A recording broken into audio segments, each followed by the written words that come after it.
जिंदाबाद, अपने में सो जिंदाबाद, जिंदाबाद जिंदाबाद। न सिर्फ ये वो ये कहते हैं कि न सिर्फ ये कि राइवल आइडियोलॉजीज का खात्मा है, और या न सिर्फ ये कि लिबरल कैपिटलिज्म की विक्ट्री है, बल्कि वो ये कहते हैं कि ये जो है this is the final culmination of the ideological evolution of man. यानी इंसान का जो नजरियाती इर्तका होना था, पूरी दुनिया का बनी हुए इंसान का, वो नजरियाती इर्तका कंप्लीट हो चुका है। अब किसी भी आइडियोलॉजी की दुनिया में जरूरत नहीं है। ये लिबरलिज्म, कैपिटलिज्म, डेमोक्रेसी की आइडियोलॉजी की पूरी दुनिया अपना ले, और अब किसी दुनिया में किसी राइवल आइडियोलॉजी की जरूरत नहीं है। अब देखिए यहां ये बात कहते हैं, दूसरी जानिब मामला क्या होता है, दूसरी जानिब अब हंटिंगटन इसी वक्त आते हैं, और हंटिंगटन अपनी आइडियोलॉजी, अपनी थीसिस में कहते हैं कि अब पूरी दुनिया में आइडियोलॉजिकल कॉन्फ्लिक्ट नहीं होगी, कोई नजरियाती कश्मकश नहीं होगी। There won't be any fight between the rival ideologies in the world, but you should not think that there is not going to be any kind of conflict in the world. वो कहते हैं conflict is bound to be there, the international relations is conflictual in nature. You cannot, expect that there would be what we call international peace and security all over the world. It is not possible. And Francis Fukuyama, and minded that he is also security advisor and political advisor to White House, what does he say? वो कहते हैं कि ये जो तहजीबी कशमकश है पूरी दुनिया में, this will lead to third world war. दूसरी जंग अजीम के बाद तीसरी जंग अजीम भी होनी है, और अगर तीसरी जंग अजीम, हालांकि मैं इससे एग्री नहीं करता कि जंगों को अजीम कहा जाए, यानी उसकी अजमत, उसकी बड़ाई की जाए, चूंकि विक्टर्स ने इसको इंटरप्रेट किया, इसे जंग अजीम कहा जाता है। तो और वो जंग अजीम किसमें कहते हैं, जिसमें करोड़ों की तादाद में लोग मारे जाते हैं, उसको हम जंग अजीम कहा जाता है। बहरहाल नोमेनक्लेचर में हम पढ़ना नहीं चाहते। आप देखेंगे जब ये जो तीसरी जंग अजीम, वो कहते हैं कि ये जो होगी, ये तहजीबों के दरमियान जो फॉल्ट लाइंस हैं उनको एक्सप्लॉइट करके होगी, या उनके बीच में होगी। और दुनिया में उन्होंने 7 तहजीबों को आइडेंटिफाई किया, जिसमें सिनिक सिविलाइजेशन है, चाइना वगैरह, चाइना, जापान, पूरा south east Asia, Islamic civilization है, हिंदू सिविलाइजेशन है, और वेस्टर्न सिविलाइजेशन। इस तरह से उन्होंने अफ्रीकन सिविलाइजेशन, इन तमाम सिविलाइजेशंस को उन्होंने आइडेंटिफाई किया। और वो कहते हैं कि इन सिविलाइजेशंस के बीच में टकराव लाजमी है। There is going to be conflict between these civilizations, and these conflicts are going to lead to third world war. What does it mean? If there is a chance of third world war, what does it mean? What should be done then?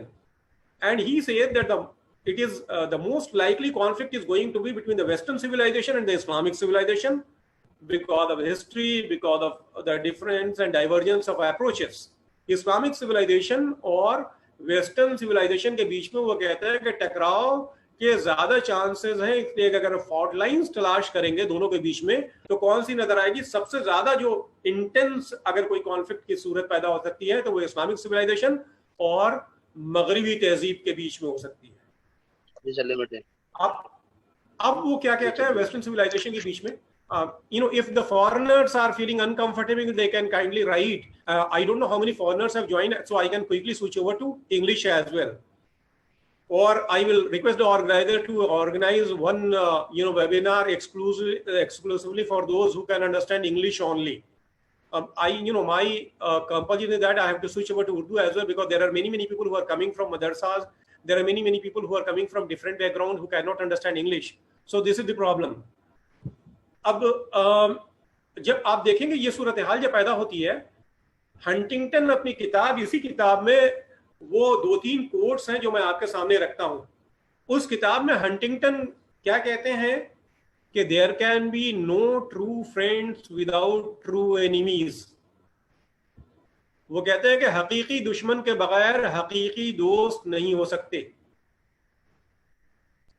There can be no true friends without true enemies. I am quoting from Huntington's book Clash of Civilizations.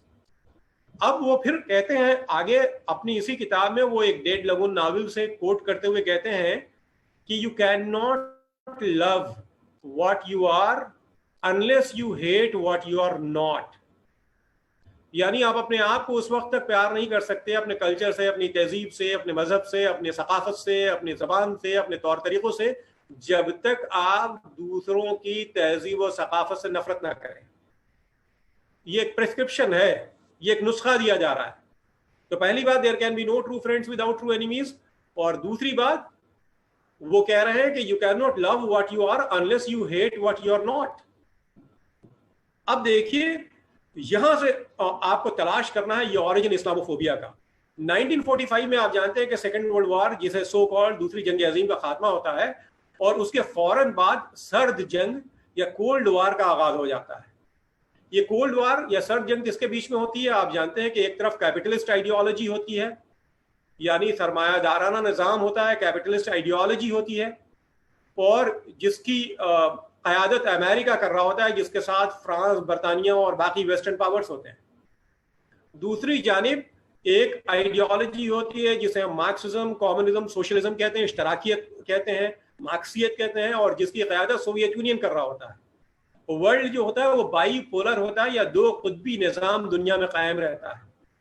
And in this bipolar world, you will find the conflict is, the Cold War is between the two rival ideologies, and that is between capitalism and socialism, or capitalism and communism.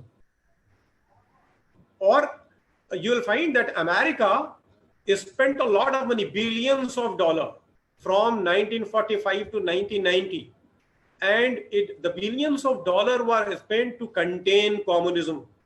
Communism को contain करने के लिए, उसके फैलाव को रोकने के लिए पूरी दुनिया में अमेरिका ने बिलियंस ऑफ डॉलर्स उसने स्पेंड किया इस सर्द जंग के दौरान। कॉन्फ्लिक्ट भी रही है, ओपन कॉन्फ्लिक्ट, यानी प्रॉक्सी वार्स। आप देखिए 1949 में जब चाइना में इनकलाब होता है, माओ ज़ेडुंग की क़यादत में, अमेरिका उसे रोकने की कोशिश करता है। 1950 में कोरियन वॉर होती है, जिसमें बड़ी तादाद में अमेरिकन मारे जाते हैं, जिसमें चाइना और रशिया का इन्वॉल्वमेंट होता है। उसके बाद से आप देखेंगे अफगानिस्तान की कहानी आपके सामने है। पूरी दुनिया में अमेरिका और सोवियत यूनियन के बीच में, या कैपिटलिज्म और कम्युनिज्म के बीच में टकराव रहता है। अमेरिका की जो प्रोपेगेंडा